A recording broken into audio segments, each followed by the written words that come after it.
Hey guys, what's up? Welcome back here to today's edition of Advanced Bass Fishing, and really appreciate you guys tuning in for today's video and spending some time with me today. We're going to be talking about how to fish a laydown tree in today's video. You know, laydown trees are probably one of my favorite, structures to catch bass on. I've caught thousands of bass out of laydown trees in most man-made reservoirs and even natural lakes. Anytime you have a tree in the water, it can be a log or a tree, or the complexity of it can be different. This is one of the top bass fishing structures offers a lot of cover for the fish, and there's a lot of different nuances about how to fish a laydown tree, so we're going to go over that in today's video. Also, guys, before we get started here, I just wanted to extend a big thank you out there to everybody that's been supporting Advanced Bass Fishing here. If you're one of the guys that have subscribed to the channel, or especially if you're using and bookmarking my tackle warehouse link that I put in every video description to buy your tackle, you're really doing a big job in supporting the channel. So a big thank you from me and my family with that. Okay, I wish I was on the water doing this video. It'd be a lot easier to show you an on the water video, but got to do with what I got to do right now. I'm getting ready to pick Elijah up and busy, so I hadn't had time to go to the lake. So I'm going to describe it in today's episode, and I can do a pretty accurate job of describing what you need to look for as far as how to approach a laydown tree. Now, first of all laydowns are not the same. They're not equal, because depending upon the complexity of a laydown in terms of how many limbs it has and how many different sizes of branches it has on it, the approach can be different, because you have some trees in the water that have fell down and they're really old and they're rotted out and there's just a few big branches here and there. And then you may have some that it's a green tree in the water that's just recently blew down, and everything in between. So when you're deciding how to fish a laydown tree, a lot of it has to do, again, with how thick the cover is surrounding that tree as far as your technique goes. Now, a couple different things as far as what makes a good laydown tree. Here's another couple elements with that, because all of them are not created the same. The best laydown trees that you're going to find are going to be the ones that have some proximity to deeper water for the bigger fish. Now, they don't all have to, because I've caught a lot of fish off of laydown trees on shallow flats, but those are more situational. Those are sort of like type of trees that are really good maybe in warm water for a certain part of the year. But for a tree to be a really productive tree all year long, and for it to hold multiple fish, it needs to be fairly close to deep water. And in other words, let's say, for example, I'll give you guys a perfect scenario on how what I consider a best laydown tree situation. It would be where the root of the tree where it fell down is maybe 5 feet up on the bank, and then the tree fell on the water, can be at whatever different angle, and the outside part of the tree, in other words, the very end of the tree, is probably in, less than 10 foot of water. If it's in deeper than 10 foot of water on that outside, you can still catch some fish on it, but the tree isn't as productive. I want to find a laydown tree that I can catch a fish off of any part of it. And normally that's on the trees that are less than 10 foot of water in the deepest part, and actually maybe even shallower than that, depending upon the water clarity. I'm going to guess more close to 5 to 7 feet deep on the very, very outside limbs of the tree. But again, that is a very definitive example of one. You're apt to catch one off of any laydown tree. The next with that is, I do like a tree that has a diversity of limb sizes on it. I like some small limbs, some medium-sized limbs, and some big trunks on there. It seems like that makes it a little bit more appealing to the fish. And then once you do determine what is the best laydown, and like I said, you don't really know until you fish through them, you have to decide on the best techniques to fish it. Now, the way that I personally fish it, it depends if I'm in a tournament or not.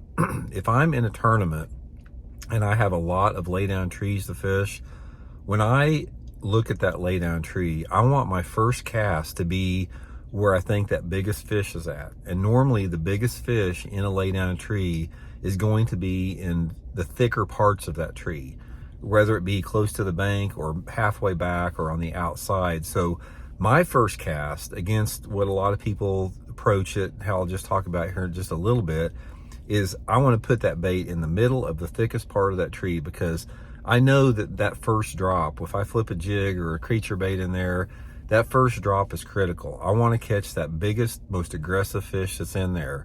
So I go for the heart of the tree almost every single time. Now, the other school of thought is people say, well, okay, I'm going to pick off any fish that are on the outside of that tree, and then I'll move on the inside. So a lot of people, they'll throw a crankbait or spinnerbait or swim bait or something along the outside edges of the tree, trying to catch one. And then they slowly start penetrating their way into the middle of the tree. So they may make 10 casts into that laydown tree before they actually get to the sweet spot. I think personally that spooks some fish. It's like if you've casted a bunch of times around the outside of that tree and you pitched your jig or your creature bait on some of the outer perimeter limbs, and then you go towards the mid part of it, I think that you probably made that fish very aware that you're there, because you're probably on your trolling motor, you know, your bait has been hitting limbs, and I simply don't think you can catch as big a fish. So my best advice with that is go with a creature bait or go with a jig and go for that thickest part of the tree. That is number one with that. Now, again, a lot of this has to do with how thick the tree is. Sometimes a laydown tree, it is so old, it doesn't have any thick parts of it. So in a situation like that, those fish can be anywhere. A lot of times they're on the shady side. Wherever the shade is or wherever the down current side is going to be really good. And, you know, sometimes you can target just green trees, you know, trees that have just fell into the water. I know that's very situational, but I've caught a lot of fish out of those green trees as well. Time of the year, it's like you can catch fish off laydown trees 12 months out of the year. Obviously the winter time is probably the least productive with it, but anytime that water is over 50 degrees, it's going to be a really, really good, you know, structure to catch fish on. Top baits for this, a lot of it depends on the water clarity. If I don't want to do like what I talked about, is penetrating the thickest part of that cover, and say if I want to go along the perimeters, again, a spinnerbait, a crankbait is going to be really good. Another really good technique to fish a laydown tree is, if you don't have it real thick, is take a square bill crankbait and pitch that square bill crankbait in some openings in that laydown tree. So the laydown tree may be in the water where you've got little lanes coming through it. The lane may only be 2 or 3 feet long. Pitch that square bill crankbait in there. Even if you can only fish it for 2 or 3 feet, a lot of the times those fish will come up out of those laydowns and grab it, you know, coming through those openings there. Topwater lure can be really good, like running a buzzbait next to it. I've caught a lot of fish on a fluke and a floating worm if it's a little bit cleaner with it.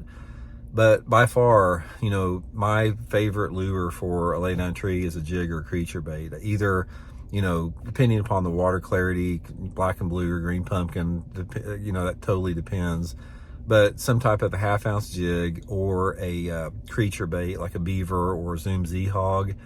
Another thing with laydown trees is you're going to find out is, unless the water is super shallow and super dirty, I usually do a little bit better on a little bit heavier weight, like a little bit heavier slip sinker, heavier jig. So if I'm flipping laydowns, it's usually like with a 1/2 ounce jig, or, you know, something like a 5/16 to 3/8 to maybe 1/2 ounce Texas rig on my creature baits is really good. Usually 20, 25 pound test Seagar and Bizix line with it. But another thing, important element as far as laydowns, is your boat positioning. Boat positioning is critical with that, because you don't want to get too far away and you don't want to get too close to the fish. You want to be stealthy and you want to be quiet. You always want to come like with the wind if you can, unless the wind's blowing super hard. If you drift into an area where there's a laydown tree with the wind, you can approach it a lot more quiet. You let the wind sort of drift you into position. If you try to approach a laydown tree either into the current or into the wind, you're on your trolling motor a lot more. And since you're at a pretty close proximity to the structure, that spooks fish. So always try to go down current, downwind, if all possible. You're going to get a lot more bites with that. And also position your boat where you can actually target a bunch of different angles. You know, you want to hit that laydown tree from every angle that you possibly can. And finally, guys, don't be scared to get hung up, because one of the biggest piece of advice I'll give you for fishing laydown trees is those fish are usually in the nastiest, gnarliest part of that tree. So don't be afraid to pitch your spinnerbait or your jig in the middle of some thick stuff. Don't be afraid to put your jig or your creature bait in some nasty, gnarly, viney type stuff where you don't even know if you can get the fish out of it if you get a bite. That's where you're going to get your bite. And the position of the tree, in terms of the part of the tree where you're going to get your strike in, it's totally dependent on the water depth and, again, the diversity of the cover. From my experience in trees, it seems like to me the magic depth for a tree to be really good is sort of 2 to 4 foot. So I want the bottom to be 2 to 4 foot deep around that cover, and that just seems where I get most of my bites. If I get over 4 feet deep on a tree, I don't seem to get that many bites, but that 2 to 4 foot zone is really good. And type of day, it can be any day. I've caught tons of fish on rainy days, sunny days, partly cloudy. It doesn't really matter because those fish live in there at all conditions. So anyway, that's just a few foundational tips for fishing laydowns. Hope it helps you guys out. We'll talk later.